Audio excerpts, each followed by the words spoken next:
गीता में भगवान श्री कृष्ण ने बर्बादी के इन 3 कारणों पर विशेष बल दिया है। भागवत गीता के बताए गए मनुष्य की बर्बादी के ये 3 कारण आज हर मनुष्य को जानना चाहिए। नमस्कार मित्रों, ज्ञानी बाबा चैनल पर आपका स्वागत है। अगर आप भी श्री कृष्ण को भगवान मानते हैं तो कमेंट में जय श्री कृष्ण जरूर लिखे। तो चलिए शुरू करते हैं आज की प्रस्तुति। श्रीमद् भगवद गीता में भगवान श्री कृष्ण ने इंसान की बर्बादी के 3 ही कारण बताए थे। मनुष्य की बर्बादी के ये कारण आज भी सटीक है। कहते हैं कि मनुष्य यदि अपनी बर्बादी के कारण को जान जाए तो वह अपने जीवन को सुखमय बना सकता है। गीता में भगवान श्री कृष्ण ने बर्बादी के इन 3 कारणों पर विशेष बल दिया है। भागवत गीता के बताए गए मनुष्य की बर्बादी के ये 3 कारण आज हर मनुष्य को जानना चाहिए। यह कोई मैं नहीं बता रही बल्कि गीता में ऐसा वर्णन मिलता है। क्या आप जानते हैं कि मनुष्य की बर्बादी के 3 कारण कौन कौन से हैं? यदि नहीं तो आगे हम इसे एक कहानी के आधार पर जानते हैं। प्राचीन काल में एक शाही परिवार में एक लड़के का जन्म हुआ। कम उम्र में ही शाही ठाट से दूर गुरुकुल में भेज दिया था। गुरुकुल में यह बालक सबसे होनहार था। उसने वेदों और शास्त्रों का अध्ययन किया।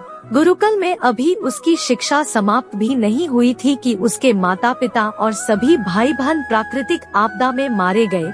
शिक्षा समाप्त करने के बाद इस बालक ने प्रण लिए कि उसका सारा जीवन लोगों की भलाई में ही बीतेगा। अब इस सन्यासी ने अपनी सारी महत्वाकांक्षा त्याग दी। वह सांसारिक वस्तुओं को छोड़कर हिमालय की जंगलों में चला गया।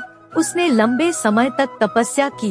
धीरे धीरे इस सन्यासी की चर्चा सभी जगह होने लगी। उस राज्य का राजा बहुत ही क्रूर व्यक्ति था। राजा ने सन्यासी से भेंट करने की ठानी, जिसके बाद राजा उस सन्यासी से इतना प्रभावित हुआ कि उसने अच्छाई की राह पर चलने की ठान ली।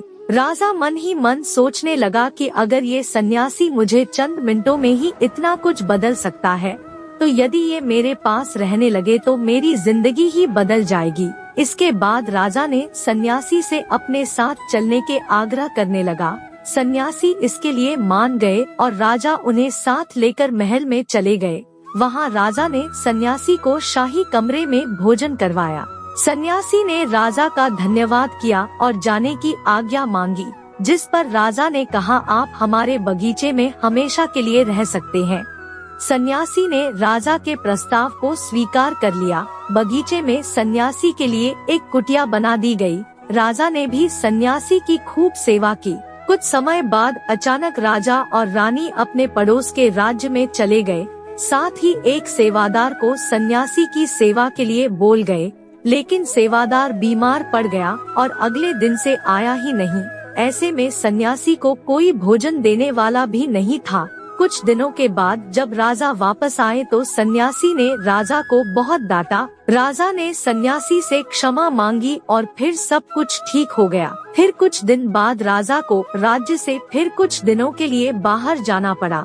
इस बार राजा ने रानी को आदेश दिया कि जब तक वह आते नहीं तब तक सन्यासी को किसी प्रकार की दिक्कत नहीं होनी चाहिए। जिसके बाद रानी हर रोज भोजन पकाकर सन्यासी को भेज देती। एक दिन रानी नहाने के लिए गई और सन्यासी को भोजन देना भूल गई। जब भोजन नहीं आया तो सन्यासी सोच में पड़ गया और वह खुद महल में जाकर देखा।